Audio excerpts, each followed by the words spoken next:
They are a pain. They are awful. They are terrible. They will cost you money. They will cost you time. First thing is to secure the template to the material you're going to be cutting. Obviously, you don't want it sliding around. There's a number of ways to do this. You can use double stick tape. You can use micro pins like 23 gauge or even 18 gauge, short enough that they don't go all the way through. I do that a lot most of the time. In this case, I just used some short screws that didn't go all the way through. We're building a tool here, so we're going to have a couple of screw holes in the finished product, but it isn't going to matter to the end use. So this is simple. I'll be able to back the screws out, move it over, screw them back down. Whereas with the, those micro pins, I'll do those if the template is on top of a finished piece like furniture, where I don't want the hole showing. And with those 23 gauge pins, they're so small you don't notice them, or you got just a tiny bit of fill. If you'd like to build a set of these for yourself, there's a link in the description of the video down below where you can get plans for the trim rack, the Smart Woodshop, or any of the workbenches. There you can purchase them and you'll get a receipt within minutes.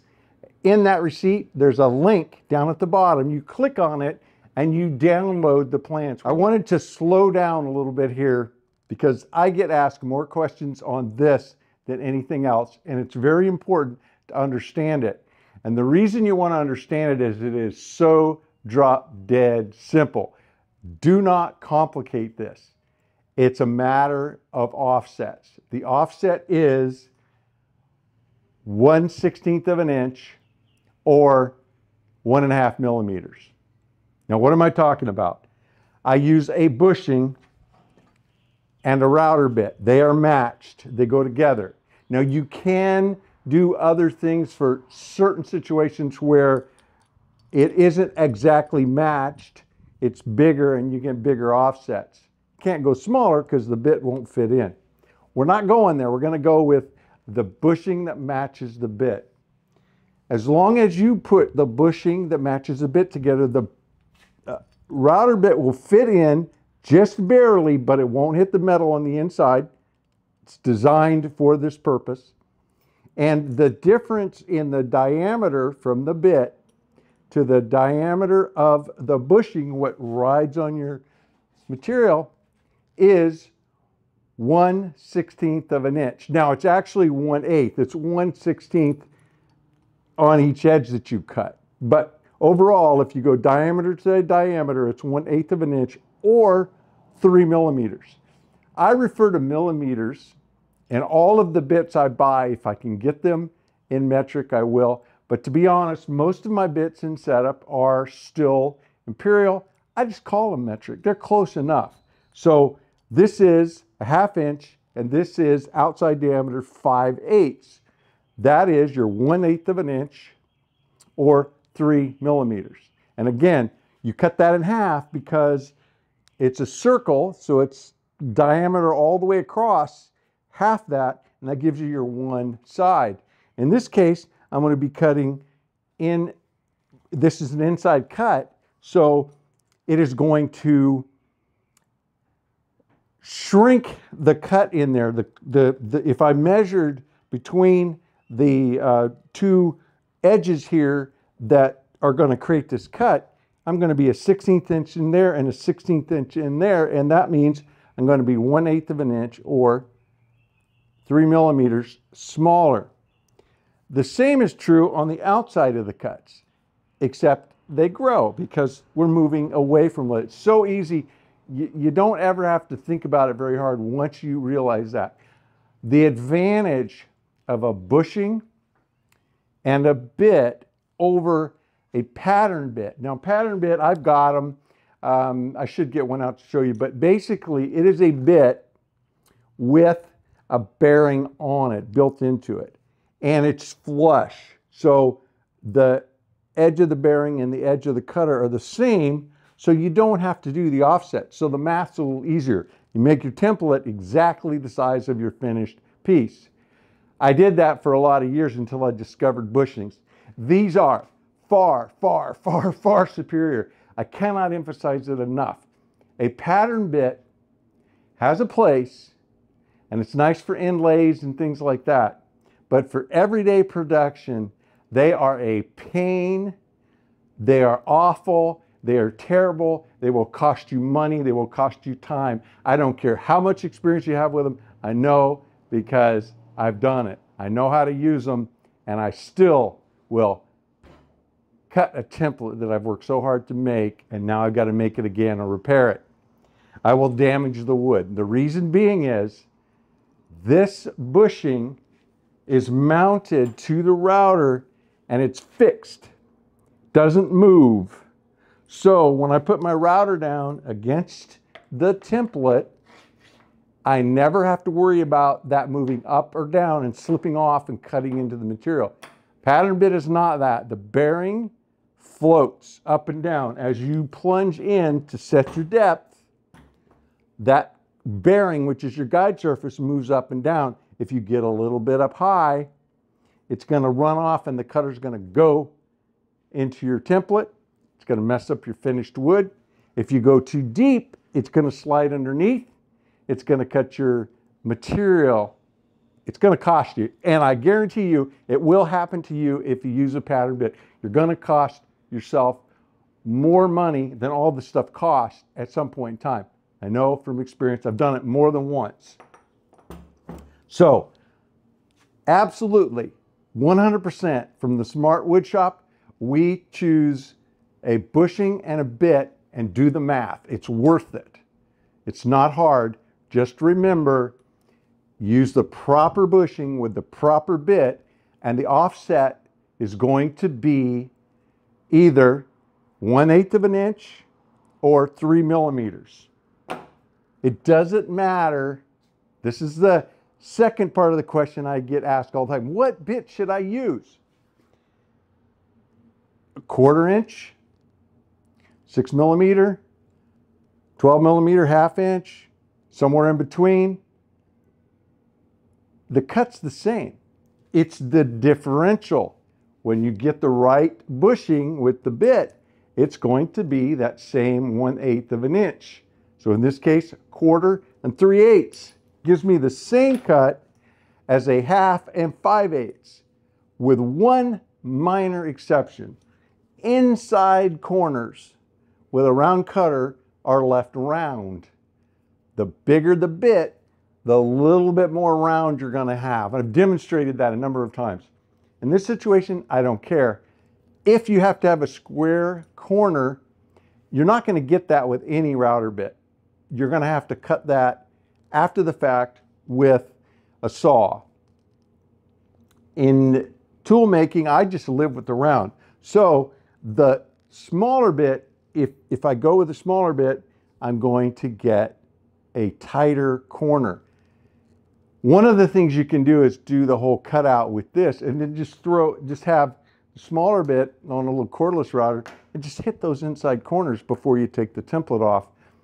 If you need to, if you need a little tighter corner. And you can even go with a smaller bit. Now, should you use a 1/2 inch bit or 1/4 inch bit?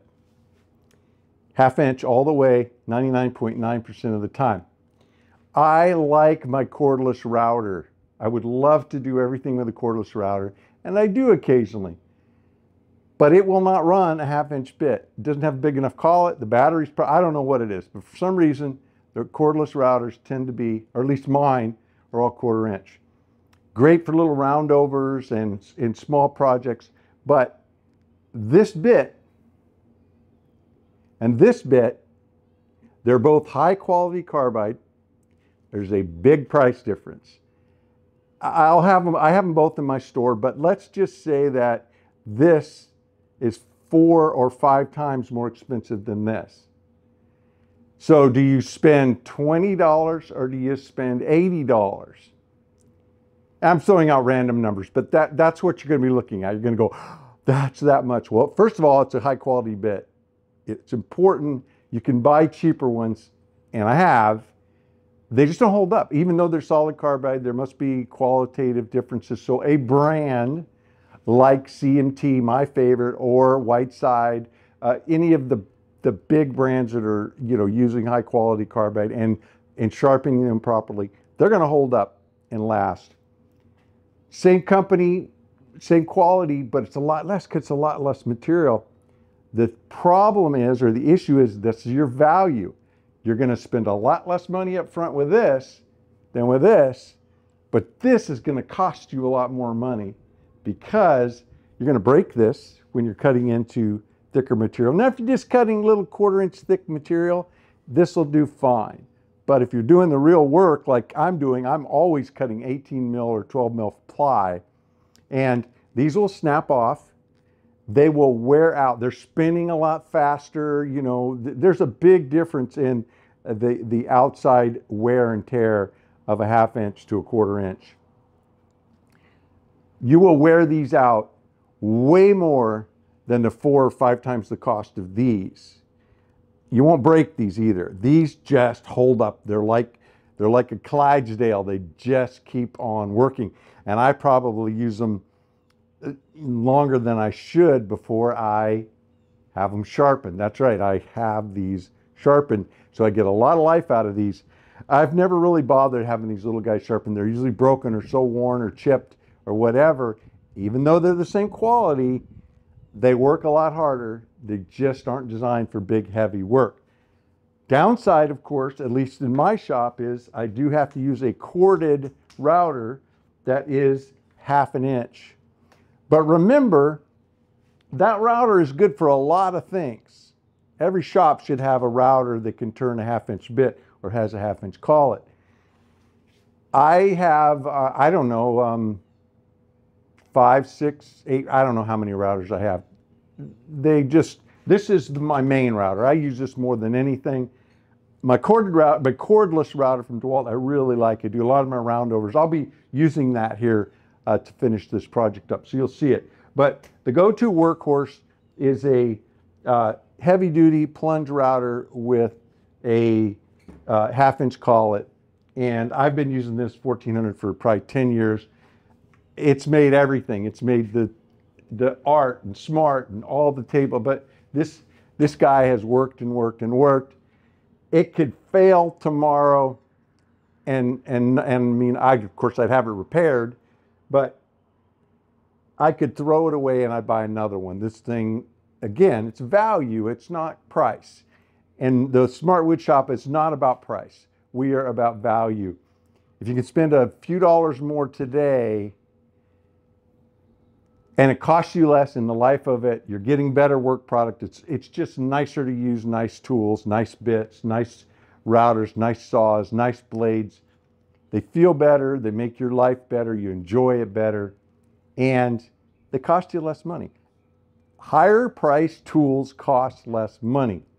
Just a fact that I have had in my 30+ year career as a contractor. Using tools, hard and heavy, I know that every now and then when I wimp out and buy a cheap tool, it doesn't hold up, it breaks, it doesn't do a good job, it messes up material. Whatever it is, value is more important to the Smart Woodshop than price. Okay, my story, my diatribe, but I just wanted to be clear about this because the Smart Woodshop, yes, we're into the track saws and the portability and mobility and efficiency, and then we're really about efficiency here, making it so it's easy to do your job and you have the tools when you need them. That's really the theme of my 12+ years on YouTube and all of my designs and just about every lesson I've taught here. It's about, ultimately it comes down to not so much how to do something, but having the right tools and be organized, because learning a skill we can do, but setting up your shop, it'll make the biggest difference in your career, in your life, in your hobbies, whatever it is, in the long run. And then it becomes fun to pick up new skills and learn new things. Again, I've been at this for decades and I still learn new ways of doing things, and I absolutely love it. The router is my go-to tool. We are a router-centric shop. This is my CNC machine.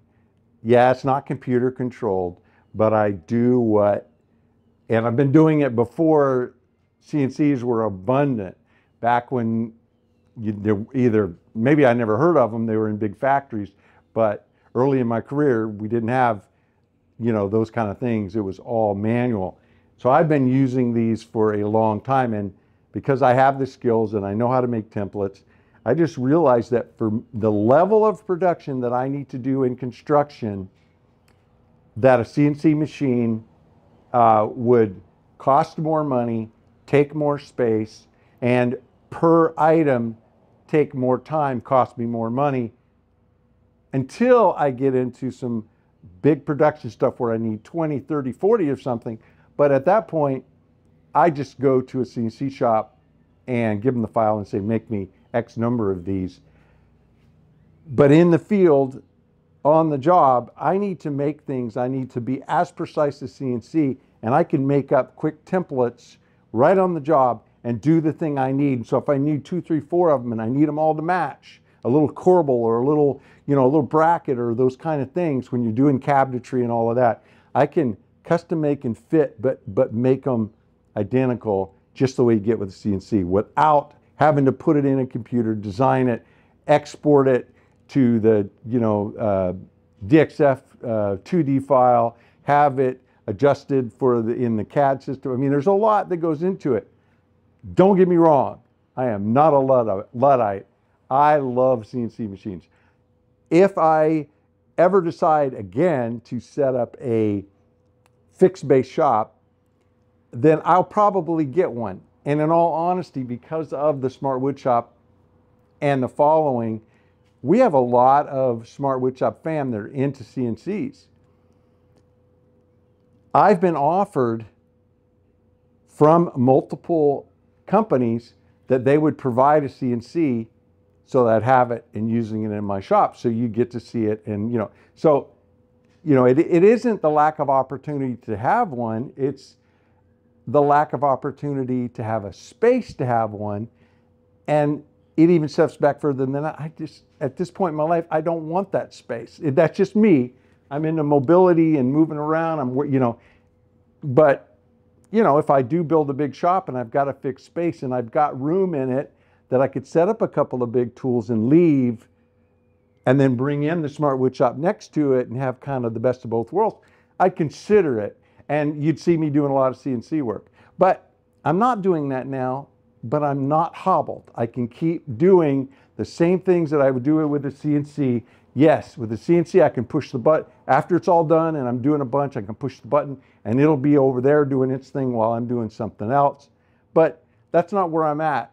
I'm a solo shop, and the upkeep and maintenance and all of those kind of things, I'm just not in that production level environment that I can justify what a CNC machine would need in work to keep it going. So hear me out, because I already hear the naysayers. CNCs are fantastic and they have their place, but they do not take away the need for understanding how to route and use bushings and bits. Even if I had a CNC machine, these things would still be in use, particularly on the job. Okay, so now let's get at this. This is pretty simple. I'm going with a 1/2 inch upcut. And by the way, you can use the less expensive fluted single flutes on the side. They will cut, they'll do a great job. Equal cuts in the beginning. These, again, solid carbide twist bits, they do cut a little better and they last a little longer in my experience, but I've done a lot of the 2 flute bits as well. For this particular router, and any router, there's going to be a way to attach your bushing. It's a 2-part tool, and it's stationary, so it goes on and it's fixed. In the case of Festool, they have this detachable plate that holds these bushings. These bushings are not made by Festool. They probably have their own, but these are a bushing that, I don't even know the brand. I got them, in fact, I have them in my store. They're not expensive. You get a kit, so you've got all the different sizes, although I typically just use this one for 1/4 and the one for 1/2 inch.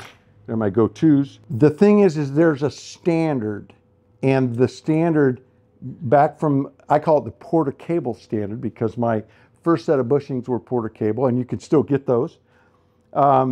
These will drop into a Porter cable router. Well, most routers adopted that, including Festool. So it will fit Festool and just about any brand. Now there's some exceptions. I believe Bosch is one of those. I think you can get an adapter for a Bosch that will do this, or you can get their own click-in bushings, and those are great too. So if you're into the Bosch world, you've got it. At the end of the day, all that matters is the outside diameter of your bushing and the outside diameter of your bit and the offset, the difference between the two. That's really all that matters. So how you attach it will depend on your router, but I'd say that 80–90% of the routers out there, this is the go-to. So I'll put this on there. I'm using this one for the 1/2 inch, 5/8 outside diameter. And by the way, one other thing, sometimes, most of the time, depending on the brand, there will be different how long the bushing is. And with the smaller ones, they'll be shorter, and then some of the wider ones will be bigger. Most of the time, it'll be 1/2 inch or less than 1/2 inch, or less than 12 millimeters. In this case, this one's a little rugged here. I cut it off because it was a little bit longer, and I would have needed to make my templates out of 18 mil. I don't want to do that. I make them out of 12, so I needed to make it short enough that when it's riding on top, it's not touching the finished product. You know, it's got to ride slightly above that, and certainly if it's hitting before this surface, it's going to ride up. So if you get a set of these and this is too long for your 12, just, you know, grind it off or cut it off if you've got a metal cutting, and then just clean up the edges. You want to make sure that this nut is really tight.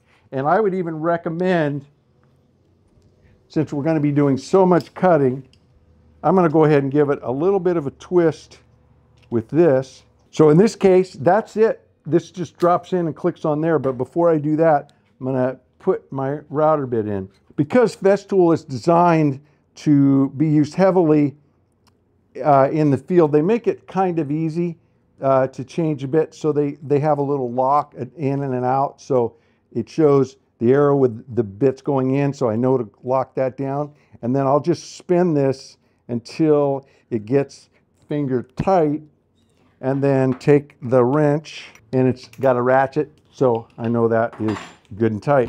Now I'm ready to just drop this on, push that down until the bit touches the material that I'm going to cut. Just push it down there and lock it in. Now, at that setting, I'm at 0.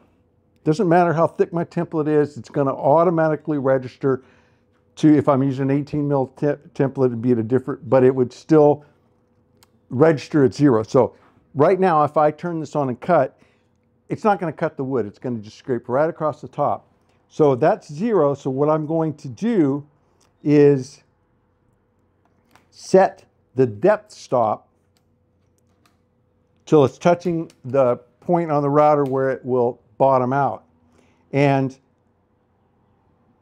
lock that in, and make sure that the gauge is set to 0. That's movable, obviously, because this is a variable that you'll have to account for depending on the thickness of your templates. So I've set that at 0. So now if I just run this that way, that's going to bottom out. It's not going to cut anything. Now I want to be able to cut through this 18 mil material, or 3/4 material. I want to cut a little deeper than that so I'll get a clean cut on the bottom side. So I'm going to take this stop, now that it's set to 0, and I'm going to bring it up until I get to 12, or actually 18, but I'm actually going to go to 20. So I'm going to cut through 2 millimeters. On all of my benches, I use sacrificial strips. So I've got 18-inch material, just strips that hold my material up so that I can cut and route and do all of those things. I don't recommend using a foam board. One, it's a mess. They're big, you gotta haul them around. They just get broken up. They don't last very long. Sacrificial strips, you can make them out of fall off from, I like 18 mil because I like them that thick. And you just have pieces of them and you use them. Mine are under here, but you know, you've seen in my videos how many holes and kerfs and, you know, you're routing over them. I cut through them. So after a while I replace them, but they're effectively free because I make them from fall off that I have from other projects. I have found no other way to, you know, use your bench top as a cutting surface if you don't want to cut it up and have to replace it often, than to use sacrificial strips. They make bench dog elevate things that you can cut through, and they're all cool. They're just trying to address the same need, but you know, I have some, I don't use them. The sacrificial strips, they're always there. I store them inside the bench, and so I always have them with me, and then I put them on the legs beneath, and the first thing I do is throw them up, throw my material on. So they work. It's how I work. So now I have it set up so that if I push down, I'm hitting the material, and if I were cutting, I would go all the way through the material plus 2 millimeters, or almost 1/8 of an inch. 3 would be 1/8. I'm going to be making a lot of sawdust, and Festool is very good at collecting sawdust, so I'm going to take advantage and plug in the dust collection. If you've watched my other videos and you know about all this setup, hopefully you fast forward through that. I really wanted to slow down with this setup because I get more questions on this. I'm going to put in the noise canceling AirPod Pros, listen to a podcast while I cut away and let the video run. You are going to notice that I'm going to cut this more than once. I'm not going to take the whole 18 millimeters out at one pass. I'm going to cut at least 2, maybe more. I'll take a little bit out, and go all the way through. 18 mil, it'll be at least 2, maybe 3 or 4. We'll see how it goes.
The first one's done. That took me about 10 minutes to cut. I made 3 passes. I went shallow on the first one, the bulk of it on the second one, left just a little bit on the last. That way I get a cleaner cut. This is the back side, so you can see how clean that is. The front side, you know, it's a little fuzzy, but not a big deal. Remember, I'm going to round over the edges or bevel over the edges with the smaller bit. We'll do that later. What I'm going to do now is go ahead and make the second one. I'm making a pair today.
That completes one pair of the Smart McGee trim rack. So now I have 2 sets. Should be enough for now. I have the template if I need another set or 2 down the road. In the end there, I took a 1/8 inch round over bit. Could be a 1/4, whatever you want. You could go bigger, smaller, but I just barely have it there. Pretty typical with plywood. I do that, particularly round over, and you can see it. It just gives a nice finish, so you're not, it's comfortable to pick up. You're not going to get splinters. And also I found it makes your tooling a little more durable because you don't have that square edge to kind of chip off. There's a little protection. So this video was to show you specifically, if you get the plans, how to build the trim rack. But more than that, realize it's another opportunity for me to show you how to use a router bit and a bushing and a pattern or template to make whatever you need. I mean, this one, there's a lot of stuff to that. If you're trying to cut out this over and over again, it would be difficult. It would take a lot of time, and they probably wouldn't quite match up. Each one would be a little bit different. So the template not only gives you speed, it gives you repeatability. So you get, now I would say accuracy, but it's only as accurate as your template is. So be sure that your template is right. Take your time with that. But if that's right, you're going to get accuracy, repeatability, speed, where you can just make something over and over, put on your podcast or your music, and you can just work away. You don't have to think. It's just, it's like painting with numbers, Mahalo for hanging out with me in the Smart Woodshop.